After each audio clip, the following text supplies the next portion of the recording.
안녕하세요. 김경민입니다. 오늘의 참견의 주제는 아버님 유형편 제1탄 권위적 적극 개입형 그리고 제2탄 방관적 결과 추궁형입니다. 그럼 제1탄부터 들어가 볼까요? 권위적 적극 개입형입니다. 아버님의 특징 두 가지를 말씀드리도록 하겠습니다. 첫 번째 특징, 자녀의 교육과 자녀의 학습에 깊숙이 개입하시는 유형입니다. 아니요, 깊숙이 개입을 원하시는 유형이라고 해야 될 것 같습니다. 어머님을 통해서가 아니라 아버님이 직접적으로 아이의 공부 습관이라든가 공부 시간이라든가 또는 사교육이 필요하다면 사교육의 유형 또는 선생님의 공부 방침까지도 다 결정을 원하시는 그런 유형이십니다. 두 번째 특징, 이 유형의 아버님들께서는 어머님의 교육 방침이라든가 어머님의 학습 방침이 조금은 못 믿어서 아버님께서 적극 개입해야 되겠다라고 결정하신 경우가 많기 때문에 어머님을 아이의 학습에서 배제시키시는 그런 경향이 강하게 나타나는 유형입니다. 이 유형의 아버님께서 가지시기 쉬운 문제점 두 가지와 나름의 대처법을 말씀드리도록 하겠습니다. 첫 번째 문제점, 일관성의 문제점입니다. 무슨 말씀이냐고요? 결혼을 하시기 전부터 내 아이는 이렇게 교육을 시킬 거야 라는 철학을 갖고 계셨던, 아니면 결혼하시고 나서 아이의 엄마가 교육하는 모습을 보고 조금은 못 믿어서 아버님께서 적극 개입하시기로 결정을 하셨던, 이 아이의 공부는 내가 책임지고 또는 아이의 역량과 스케줄은 엄마인 부인이 책임져라 라고 분담을 하십니다. 교육은 전적으로 내가 할 거야 라고 선언을 하시죠. 아이가 초등학교 때는 잘 돌아갑니다. 왜냐? 아이도 순하게 따라오고 과목도 별로 많지 않고 이제 중학교에 들어가서 아이가 슬슬 사춘기 폭풍 안으로 들어갑니다. 학교에 과외활동도 많아지고 또한 과목도 많아집니다. 한편 아버님은 어떻냐? 오늘은 회사 회식이 있을 수도 있고 또 일정 기간 동안 출장을 가십니다. 그러면 오늘은 이래서 공부가 진행이 안 되고 또 내일은 이래서 제대로 진행이 안 되고, 이러다 보면 이 시스템이 슬슬 마비가 됩니다.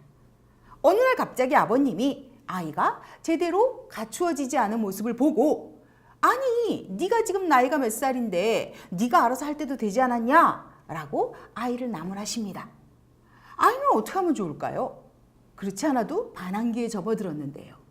서로에 대한 신뢰는 점점 사라집니다. 이러면 어떻게 하면 좋을까요? 아버님, 내 아이의 공부를 전적으로 내가 옆에 끼고 앉아서 국어, 영어, 수학 가르치시는 데는 한계가 있습니다. 고등학교까지, 대학 입시까지 아버님께서 못하십니다. 이게 현실적인 상황입니다. 그렇다면 초등학교 때 아버님께서 아이를 데리고 공부 습관이라든가 또는 공부하는 방법, 이런 것들을 완벽하게 아이에게 전수시켜 주시고, 이제 중학교가 되어서 아이가 반항기에 접어들고 사춘기가 돼서 자기의 자아가 강해지기 시작하면 이제는 지분을 조금씩 빼시는 겁니다. 그러면서 아이와 대화를 해 나가시고, 아빠가 독단적으로 이래라 저래라 모든 계획을 짜서 실행하시는 게 아니라 의논하에 아이에게 전권을 넘겨주는 그런 절차를 밟으시라라고 권유드립니다. 두 번째 문제점, 창구의 이원화의 문제점입니다. 뭐냐고요? 자, 아버님, 아무래도 요즘은 어머니들께서 많이 직장에 나가고 계시지만 그 현실을 감안한다고 쳐도 학부모 모임이라든가 또는 학교의 상담이라든가 또는 작게는 학원을 선택할 때 상담이라든가, 이런 상황에서 어머님께서 일선에 나서시는 게 현실입니다.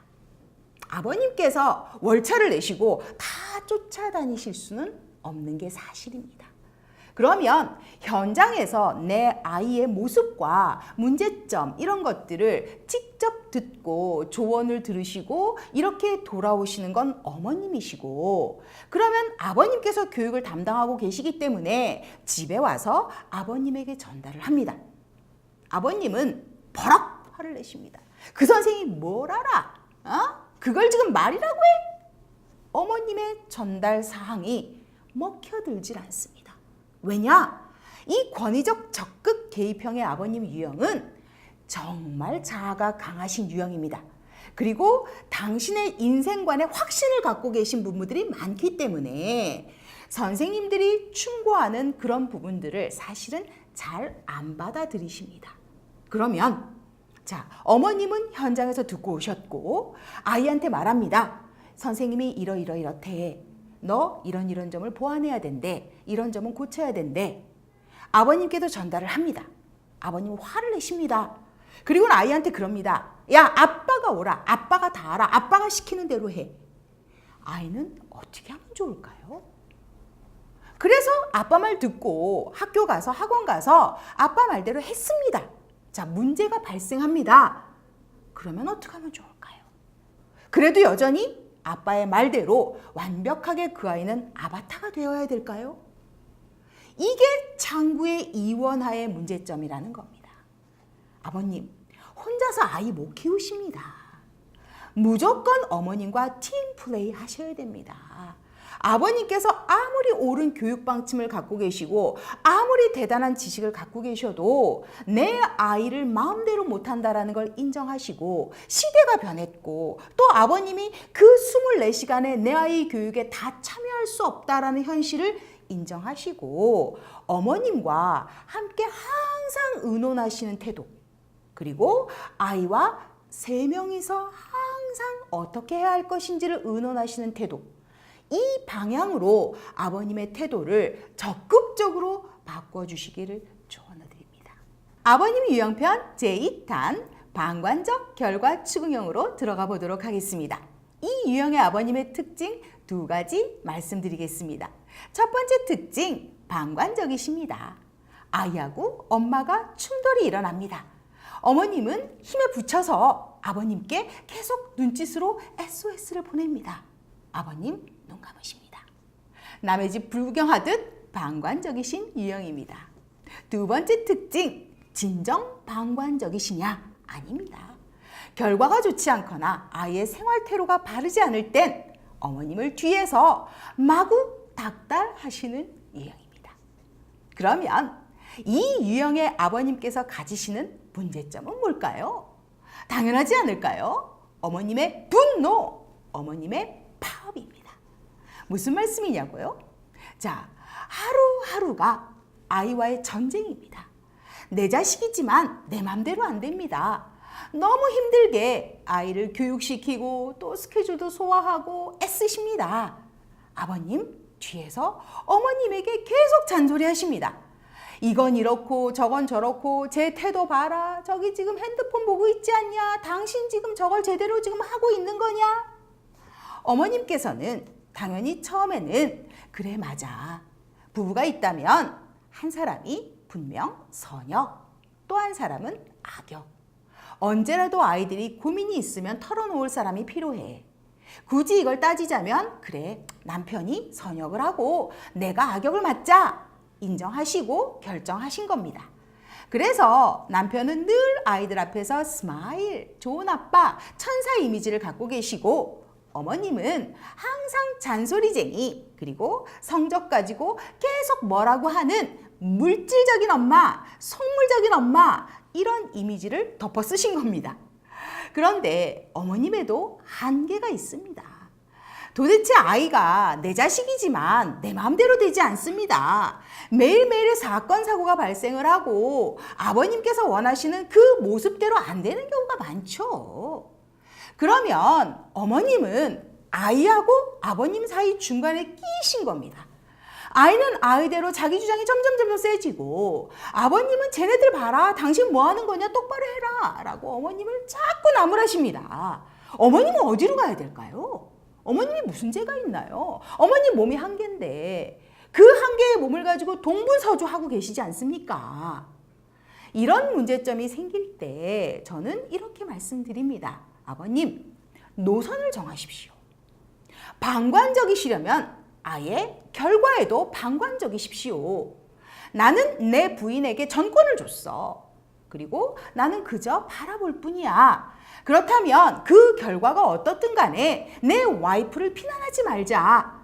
내 와이프가 최선을 다하고 있는 거다. 라고 완벽하게 물러서시던가 아니면 아이들에게 말씀하십시오. 아빠는 너희들이 뭘 해도 다 좋아. 그렇지만 너희 편이 아니야. 나는 내 부인 편이야. 내 와이프 힘들게 하는 자식 난 싫어. 그러니까 내 부인 힘들게 하지 마. 그러면 나 너희들 다 받아줄 거야. 어머님에게 힘을 완벽하게 실어주시는 겁니다. 그래야 어머님께서도 힘이 나서 전면에 나서서 열심히 교육을 하지 않으시겠습니까? 아버님은 아버님대로 어머님을 비난하고 아이들은 아이들대로 어머님을 비난하고 아빠는 안 그러는데 엄마는 왜 그러냐? 이런 소리 들으면 어머니께서 어떻게 버텨내실 수 있다 생각하십니까? 그러므로 아버님께서 노선을 정하시고 어머님에게 완벽하게 힘을 실어주셔라 라고 저는 권유드립니다. 이렇게 오늘은 제1탄, 2탄을 마무리해 보았습니다. 다음 시간에는 아버님 유형편 제3탄 그리고 새롭게 들어가는 학생 유형편이 기다리고 있습니다. 많은 관심과 기다림 부탁드립니다. 감사합니다. 김경민이었습니다.